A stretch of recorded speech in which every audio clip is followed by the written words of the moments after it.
Hey guys, in this video I'm going to show you how you can upload high quality media over on Instagram. So whenever you try to upload any image or footage, the resolution will be decreased to minimum. So how you can fix that?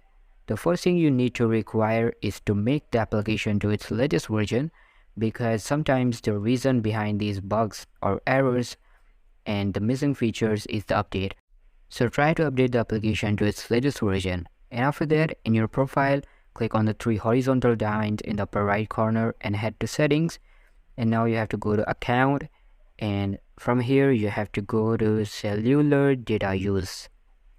So once you're there, you can see only high resolution media. If your data saver is on, you cannot upload high resolution media because it is set it to Wi-Fi only.